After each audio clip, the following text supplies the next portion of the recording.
Bon, dalian mo na dyan. Matutulog na tayo. Sige po, Tyson.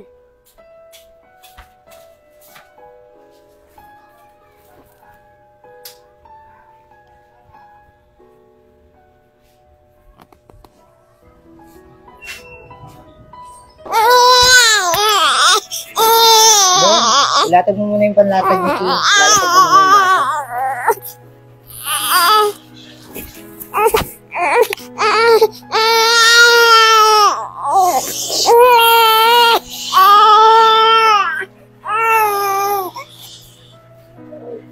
Kim, huwag ka nang umiyak.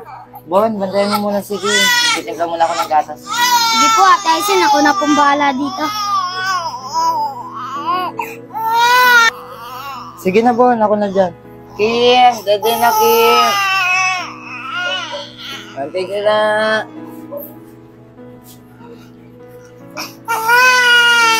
Oh. Kim?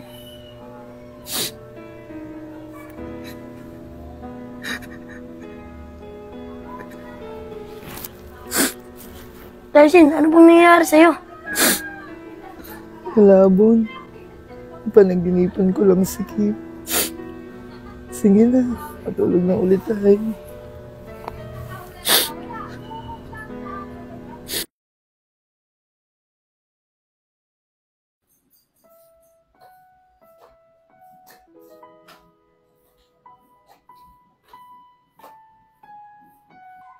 Mami, pupuntahan ko na po si Ate Tyson at saka si Kuya Bon. O sige, pasasamahan na lang kita sa bodyguard mo. Sige po, Mami. Kuya, tara na. Sige po, ma'am. Alis na po tayo.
Ma'am, malapit na po tayo. So, bawal ipasok po dyan yung sasakyan. Maglalakad na lang po tayo. Sige, walang problema. Ma'am, hanggang dito na lang po tayo. Ah, ganun ba? O sige, tara na.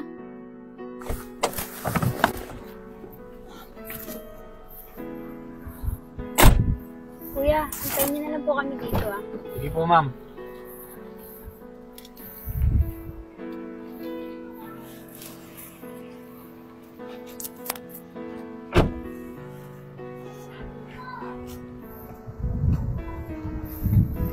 Bon, Te? sandali lang ha.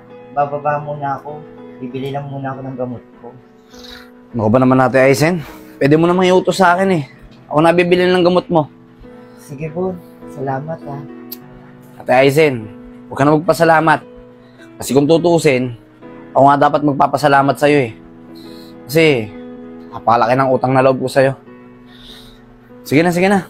Alis na ako. Dadramahan pa tayo dito eh. Sige, Bon. Ingat ka na lang din. Sige, te. Alis na ako.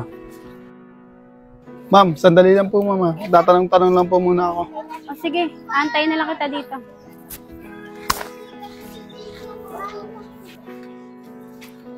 Sir, pwede magtanong? May kilala po ba kayong Aizen tsaka Bonbon? Eh, sir. Sandali lang. Ate ko po kasi si Aizen eh. At ako naman po si Bonbon. Ano po bang kailangan niyo sa amin? Sir, tamang-tama po pala na pagtanungan ko. May naghahanap po kasi sa inyo eh. Wait lang ha, patawagin ko lang. Sige. Sino kaya yun?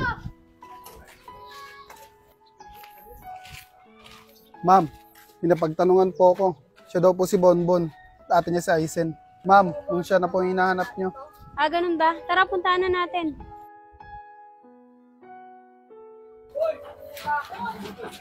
Ma'am, M po siya.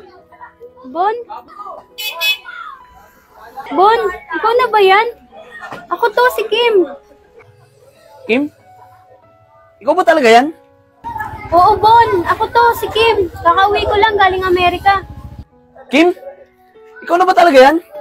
Ang laki na ng pinagbago mo ah. Oo, Bon. Ako na to. Nga pala, kamusta na si Ate Aizen? Kim, hindi maganda lagay na Ate Aizen ngayon. May sakit siya ngayon eh.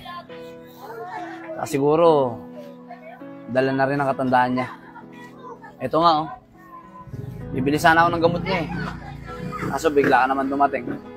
Kuya Bon, gusto ko makita si Ate Aizen. Sige Kim. Pero bibili muna ako ng gamot ni ate. Pagkatapos nun, punta na tayo sa bahay. Sandali lang ah. Sige, Kuya Bon. Pabili po. Kim, andito na tayo. Kaya nga, Kuya Bon eh. Wala pa rin pinagbago rito. Siya nga pala Kim. Naalala mo ba yung pera na binigay sa amin ng mama mo? Ginamit ko nga pala yun sa pang-tuition fee ko. Saka yung natirang pera doon, ginamit namin ni Ate Aizen para sa punan ng tindahan. Ah, ganun ba? Oo, Kim. O paano? Tara na. Tara. Pasok tayo sa bahay.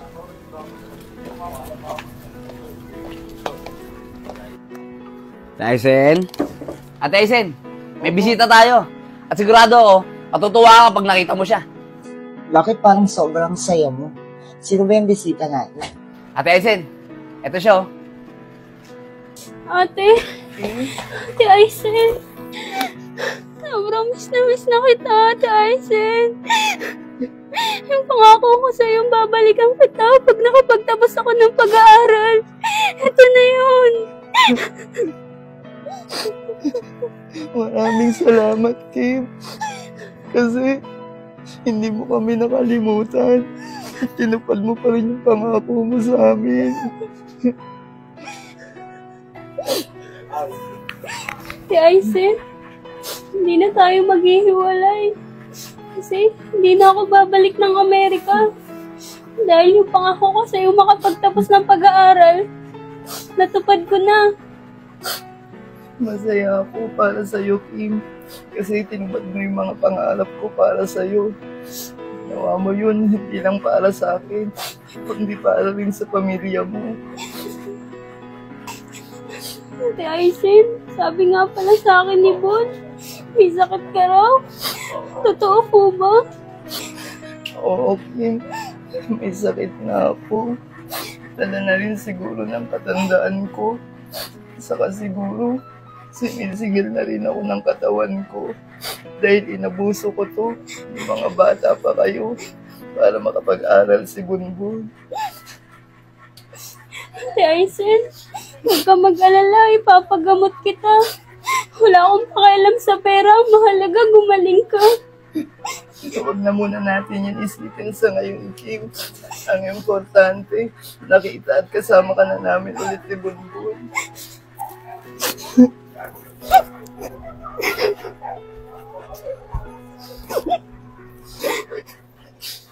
Ate Aizen, pwede mo po pa ako dalhin sa lugar kung saan tayo nangarap? Sige, Kim. Punta tayo doon.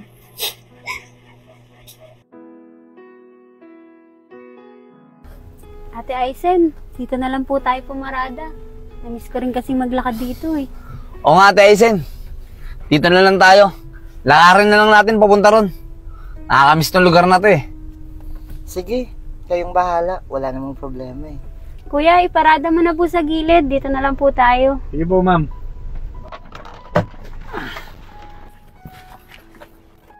Straight pa.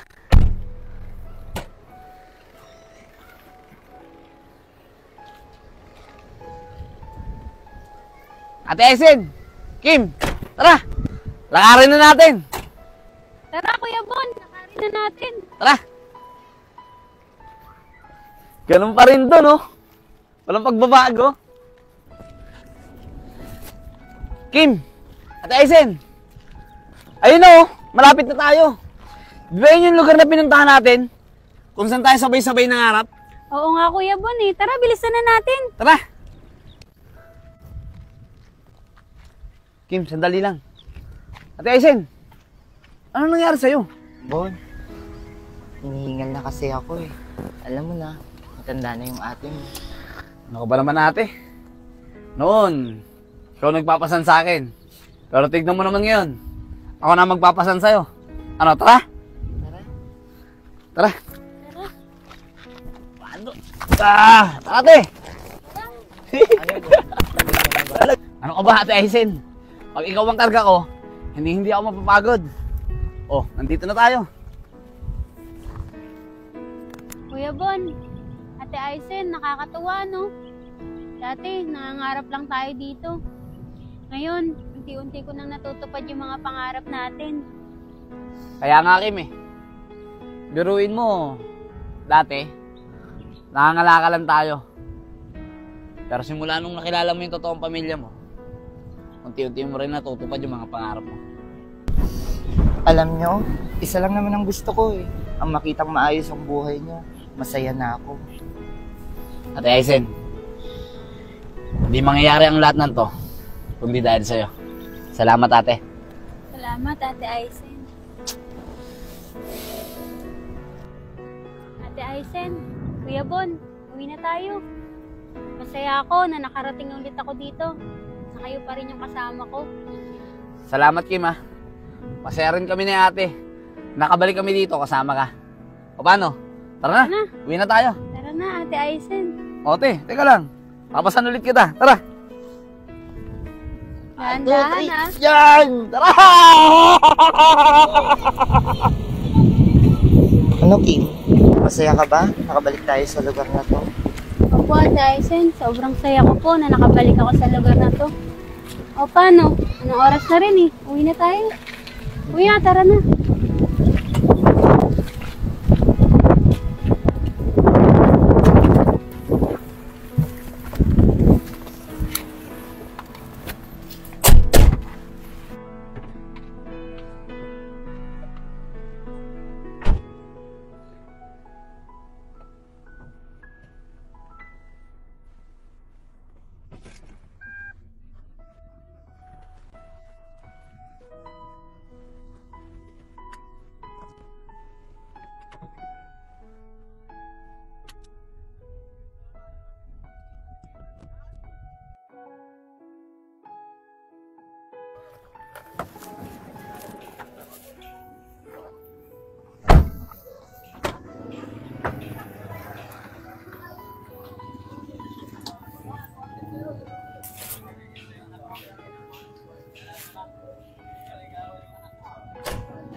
Kim, ba't dinala mo pa kami dito sa bahay niyo?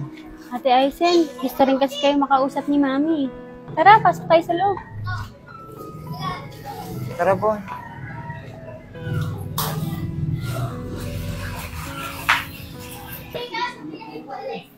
Ate Aizen, Kuya Bon, pasok kayo. Upo muna kayo dyan, tatawagin ko lang si Mami. Salamat Kim ha. Sige. Ate Aizen, ngayon lang ako nakapasok dito sa bahay nila Kim. Ang laki tsaka ang ganda no? Oo, Bon. Bata ka pa kasi na nabunta tayo dito. Dapat dito tayo matutulog nun. Kaso may pasok ako kinabukasan. Saka nahiya na rin ako sa nanay niya. Kaya umuwi na lang tayo. Ganun ba Ate Aizen? Sa bagay, tama ka no?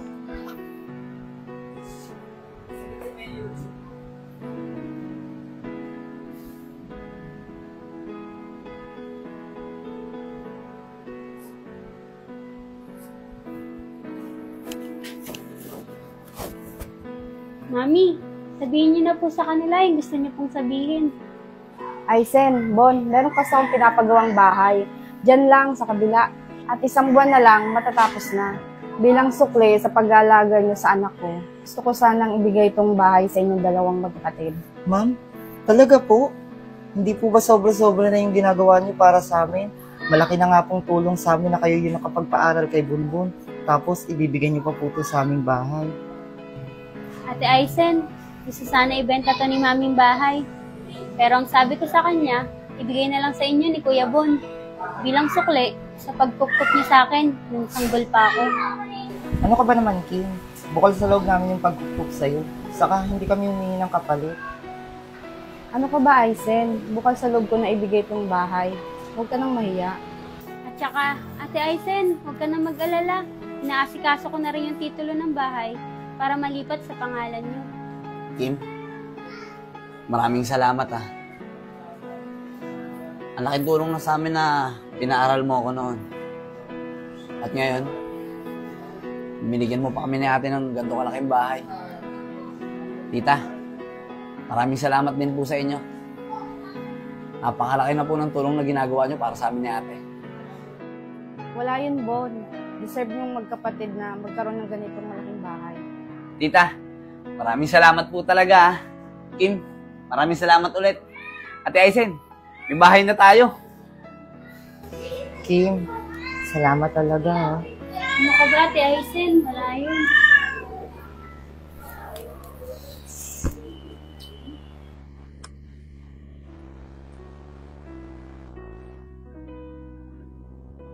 Yo, what's up guys? Salamat sa lahat ng sumuporta sa Ulila simula part 1 hanggang part 7. Finale. Mamaya po i-upload po namin. Abangan nyo po. Salamat po sa lahat. Maraming salamat po. Kay Ate Glyza, kay Ate Chris Galo, maraming salamat po sa pagpagamit ng bahay at saka kay Ate Grace Alcaraz, kay Adleng sa pagpagamit ng kotse. Salamat din kay Sis Barbeloxin sa pag-extra. Thank you so much. MD, salamat din po sa pag-extra. Saka kay sa anak ni Buda, yung sa baby namin na ginamit sa uli. Salamat po guys. talaga sa pagsuporta nyo sa amin. Siyempre hindi mawawala ang Team Bulugoy TV at kay Uto Lenad. Yan, nandyan po. Lenad, salamat. Kay Direct Lanre. Thank you so much sa pagpahiram sa amin sa Team Bulugoy. Tsaka sa sasakyan. Maraming salamat.